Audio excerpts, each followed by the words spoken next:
Good evening guys, welcome to study with Sunita channel में एक बार फिर से स्वागत है स्टडी विद सुनीता चैनल में। गाइस, आज मैं आपको तद्धित प्रत्यय पढ़ाने जा रही हूँ।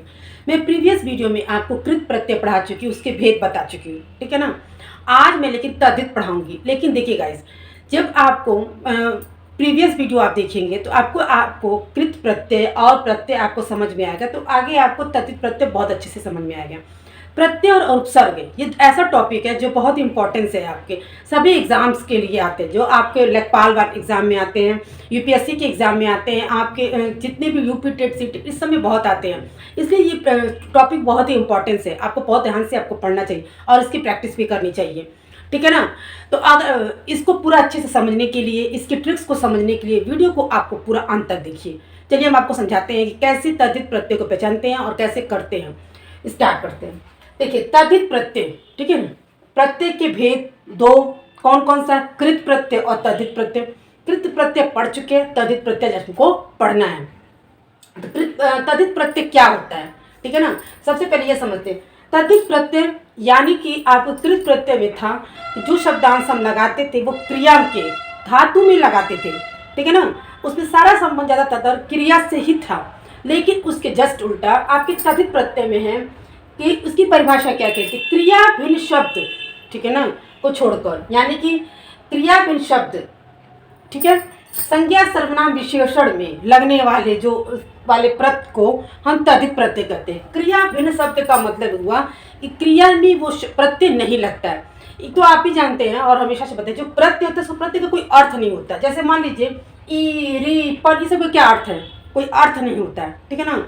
जैसे देखिए, तो क्रिया भिन्न शब्द का अर्थ क्या? क्रिया भिन्न शब्द क्या होता है कि क्रिया को छोड़ के, यानी कि क्रिया में वो प्रत्यय नहीं लगेगा, किसमें लगेगा? संज्ञा सर्वनाम विशेषण में, ठीक है ना।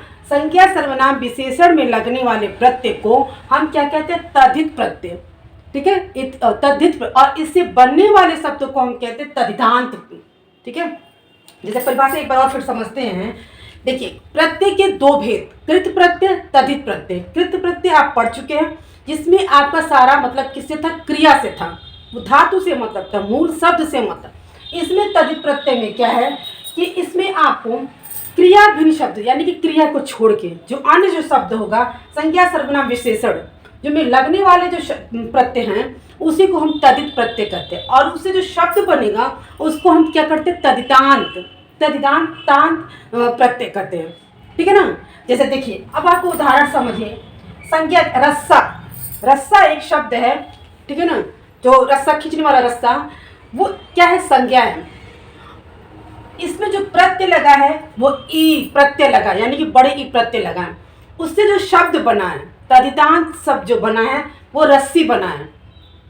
और वो क्या है? रस्सी आपकी क्या है? संज्ञा है। यानी कि रस्सा भी संज्ञा, रस्सी भी संज्ञा, ठीक है ना। तो आपका ऐसा है कि ये कोई जरूरी नहीं है कि संज्ञा से संज्ञा शब्द बनेगा, ठीक है ना, विशेषण से विशेषण, और कहीं कहीं संज्ञा से भी, और सर्वनाम से सर्वनाम।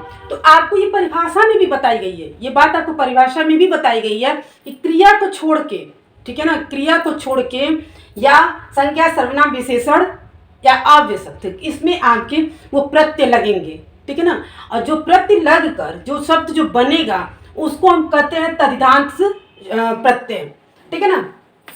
उदाहरण के लिए देखिए, संज्ञा जो आपका एक रस्सा एक शब्द है, शब्द है जिसमें जो प्रत्यय जुड़ रहा है ई, उससे जो नया शब्द बना तद्धितांत शब्द रस्सी, यानी कि ये भी संज्ञा। छाता, ये भी संज्ञा। उसमें जो प्रत्यय जुड़ा है री, और जो शब्द बना तद्धितांत शब्द जो बना छतरी, यानी कि ये संज्ञा। या अब आपकी परिभाषा भी कहती है कि संज्ञा में जुड़ेगा। यहाँ संज्ञा में जुड़ के कौन सा प्रत्यय जुड़ा है? पहले वाले में बड़े ई जुड़ा है, छोटी वाले में री जुड़ा है। तो आप ये सोचते होंगे कि इसमें ई जोड़ेंगे, री जोड़े, ऐसे करते। देखिए, ये आपको ना क्या है कि आपको जब अभ्यास करिएगा तो आपको खुद करते करते ये समझ में आ जाता है कि इससे क्या मतलब है, ठीक है। तो रस्सा के साथ हमेशा आप क्या बोलते हो जब भी आप उच्चारण करते हो? तो रस्सी, रस्सा एक वो हो गया, संज्ञा ये भी है। और लेकिन जब उच्चारण करते तो क्या आता है? रस्सी। तो जो आपका इसमें जुड़ेगा बड़ी ई, उसी से जो शब्द बनेगा वो क्या बनेगा? रस्सी, ये भी संज्ञा हो गया। छाता, ये भी आपका क्या है? संज्ञा है।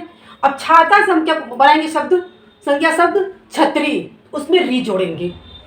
फिर देखिए, बच्चा, बच्चा भी संज्ञा है, लेकिन बच्चा को हम इसमें जो पन प्रत्यय जोड़ेंगे इससे जो शब्द बनेगा, यानी कि बच्चा से तो भाववाचक संज्ञा बनेगा। ठीक है ना, संज्ञा से भाववाचक संज्ञा भी बनेगा। बच्चा में पन जोड़ दिए तो क्या बन गया? बचपन। बचपन जब भाववाचक हो गया। ठीक है, भाव समझते ही है, भाव मतलब केवल महसूस करना, तो क्या हो गया? बचपन। उसी तरह से लड़का, ठीक है, लड़का क्या है? आपका संज्ञा है, और इसमें पन प्रत्यय जोड़ के इसमें भाववाचक संज्ञा बन गया आपका लड़कपन। ये भाववाचक है, ये भाववाचक संज्ञा हो गया। ठीक है ना। अब आता है दूसरा टॉपिक, सर्वनाम। संज्ञा तो हुआ, संज्ञा से संज्ञा जोड़ के देख लिए, संज्ञा से भाववाचक जोड़ लिए, यानी कि संज्ञा शब्द में आप वो भी प्रत्यय जोड़ के आप भाववाचक संज्ञा भी बना सकते हैं, बनता है। ठीक है ना। जैसे कुछ इस तरह के एग्जाम्पल है, बच्चा अगर संज्ञा है अगर क्या मतलब है, बच्चा संज्ञा है, उसमें पन जोड़ के बचपन जो बनाएंगे वो भाववाचक संज्ञा होगा। उसी तरह लड़का, पन जोड़ के लड़कपन बनाएंगे, ये भाववाचक संज्ञा होगा। उसके बाद आते हैं सर्वनाम पे। ठीक है ना, सर्वनाम जानते भी हैं। ठीक है, इसको क्या, अब जैसे सर्वनाम में क्या है? शब्द है आप।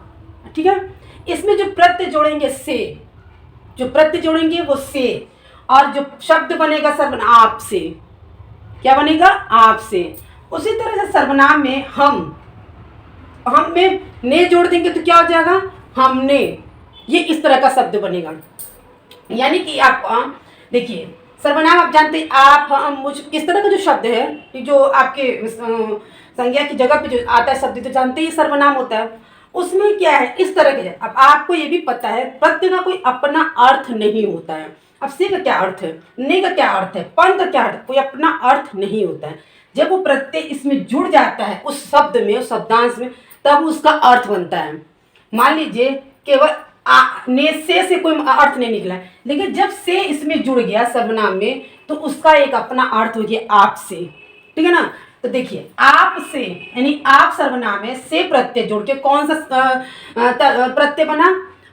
तदिदांत जो प्रत्यय बना उसका क्या होता है? आप से। यानी कि जब भी आपका कभी भी इस तरह का कहीं आएगा क्वेश्चंस में, आप से, हमने, इस तरह से, और पूछेगा ये कौन सा प्रत्यय है, ठीक है ना, तो आपको ये दे देगा अगर एग्जाम में तद्धित प्रत्यय है, लेकिन तद्धित प्रत्यय में ये कौन सा प्रत्यय है तो आपको ये बताना पड़ेगा कि सर्वनाम है। ठीक है ना, मतलब सर्वनाम तत्व है। उसके बाद विशेषण, जबकि आपकी परिभाषा में बताई गई है कि संज्ञा सर्वनाम और विशेषण में जुड़ता है। संज्ञा आपने पढ़ लिया, ठीक है, सर्वनाम हो गया, अब विशेषण आता है। विशेषण आपको पता ही है क्या होता है, विशेषण की परिभाषा भी आपको पता है क्या है। ठीक है ना, किसी की विशेषता बताना, संज्ञा सर्वनाम की विशेषता बताती है। अच्छा, ठीक है, विशेषण है, इसमें जो प्रत्यय जोड़ेंगे आई, ठीक है, आई। अब आई का क्या अर्थ होता है? कोई अर्थ नहीं होता है, लेकिन यही आई अगर हम इस विशेषण में जोड़ देते हैं, जो अर्थ बनेगा, जो शब्द बनेगा वो अच्छाई, इसका तो अर्थ है ना। ठीक है, तो ये हो गया आपका कौन सा प्रत्यय? तदिदांत प्रत्यय अच्छाई।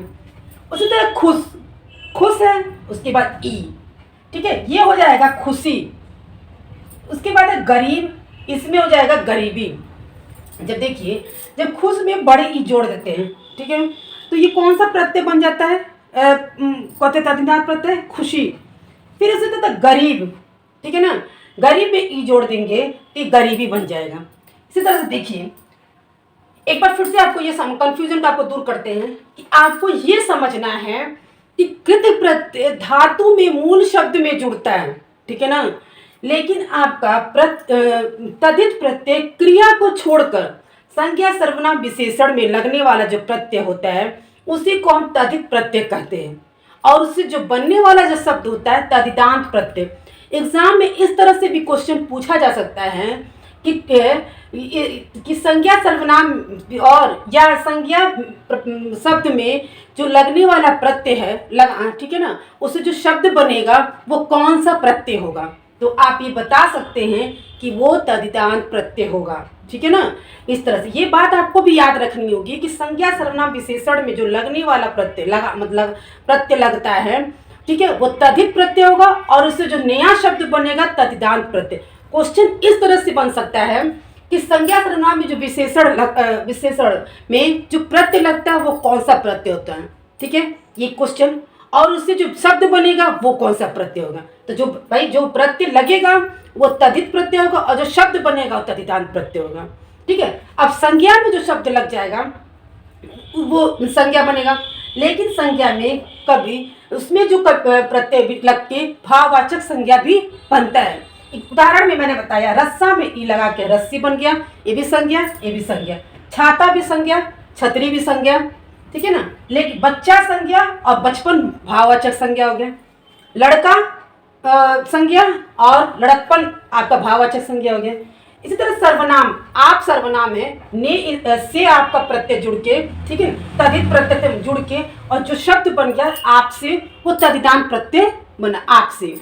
हम ने जुड़ के हमने। उसी तरह विशेषण में अच्छा, ठीक है, आई अच्छाई, खुश ई बड़ी ई जोड़ के खुशी, फिर है गरीब ई जोड़ के गरीबी। यानी कि आपका ये आपको जब प्रयास करेंगे, जब अभ्यास करेंगे तो आपको ये समझ में आ जाएगा कि किसमें कौन सा प्रत्यय जोड़ते हैं। लेकिन इतना तो आपको बहुत अच्छे से समझना होगा कि तद्धित प्रत्यय क्या है। मतलब तद्धित प्रत्यय बस इतना ही आपको, ये देखिए, जैसे देखिए रस्सा क्या है, ये आपको ये समझना है कि हम आपको ये समझाते कृत है कि तद्धित है। देखिए इतने समय ये रस्सा जो है आप ये समझिए क्या है। रस्सा क्या है, संज्ञा है। ठीक है ना, कोई ये आपका क्रिया नहीं है। ठीक है, इससे जो शब्द भी बना है वो क्या है, रस्सी, यानी कि ये आपका संज्ञा है, तो ये कृत प्रत्यय नहीं होगा। अगर मान लीजिए ये खेल है, ठीक है ना, खेल आपका क्या हो गया, मान लीजिए खेल शब्द है आपका, इसमें अगर हम ना प्रत्यय जोड़ देंगे, ठीक है ना, तो ये बन जाए, हो जाएगा खेलना। तो खेलना यानी कि क्रिया हो जाएगा, तो जो ना हम प्रत्यय इसमें जोड़ेंगे वो कृत प्रत्यय हो जाएगा। इस तरह से हम देख सकते हैं कि जो कौन सा प्रत्यय है। अब यहाँ पे आपको समझ में आ गया। अब जैसे मान लीजिए ये आप जो है ये सर्वनाम है, ठीक है ना, अब ये आप सर्वनाम, इसमें जो आप प्रत्यय जोड़े से, ठीक है, तो इससे जो शब्द भी तो बना वो सर्वनाम बना है। ठीक है ना, इसी तरह से आप कृत प्रत्यय और तद्धित प्रत्यय को अलग करके आप समझ सकते, कर सकते। बस इतना आपको समझना है कि कृत प्रत्यय हमेशा क्रिया धातु में जुड़ता है। ठीक है ना, और संज्ञा सर्वनाम में भी जुड़ता है, लेकिन मेन उसका क्या है, हर चीज क्रिया से ही तुलना होती है। ठीक है, जैसे अब उसमें देखिए उसकी जो भेद में भी है, कर्तावाचक, क्रियावाचक, करणवाचक, सब क्रिया से ही संबंधित है। लेकिन इसमें आप क्रिया से संबंधित ना होकर सिर्फ संज्ञा सर्वनाम विशेषण संबंधित है। यही थोड़ा अंतर हो जाता है, इसी से आपको समझना होगा। ठीक है ना, ये टॉपिक समझने। तो गाइस आपको कृत प्रत्यय तद्धित प्रत्यय मैंने अच्छे से आपको समझाया भी और आपको समझ में भी आ गया। अगर समझ में आ जाता है और मेरे वीडियो पसंद आता है तो मेरे वीडियो को लाइक करिए, शेयर करिए, सब्सक्राइब करिए। मिलते हैं नेक्स्ट वीडियो में।